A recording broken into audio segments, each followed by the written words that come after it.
গ্রামের এক কোণে ছিল শত বছরের পুরনো কবরস্থান। লোকেরা বলতো এই কবরস্থানের এক বিশেষ কবর আছে, যা কেউ ছুলেই আর বেঁচে ফেরে না।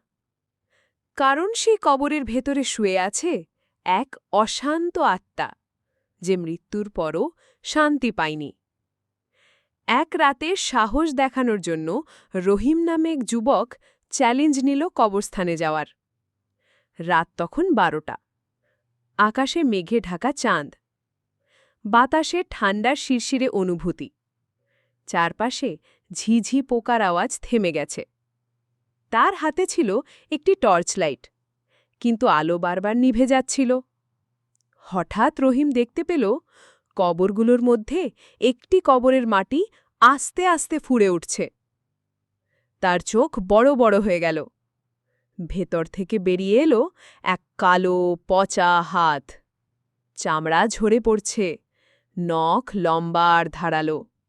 এক পলকের মধ্যে সেই হাত রহিমের পা শক্ত করে চেপে ধরল। তারপর ভেতর থেকে শোনা গেল ভয়ঙ্কর এক নারীর কণ্ঠস্বর, "তুই আমার ঘুম ভাঙাস কেন? এবার তুইও আমার সাথে ঘুমাবি চিরদিনের জন্য।" রহিম প্রাণপণে পালাতে চেষ্টা করল, কিন্তু চারপাশের সব কবর একে একে ফেটে যেতে লাগল। প্রতিটা কবর থেকে আধা পচা লাশ বেরিয়ে এলো। তাদের চোখ নেই, কিন্তু মুখে রক্তভরা হাসি।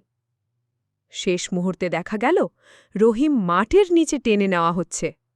তার চিৎকার ধীরে ধীরে থেমে গেল, আর তার জায়গায় শোনা গেল এক ঠান্ডা ভয়ঙ্কর হাসি, যা রাতের কবরস্থানে নীরবতা ভেঙে প্রতিধ্বনিত হতে লাগল।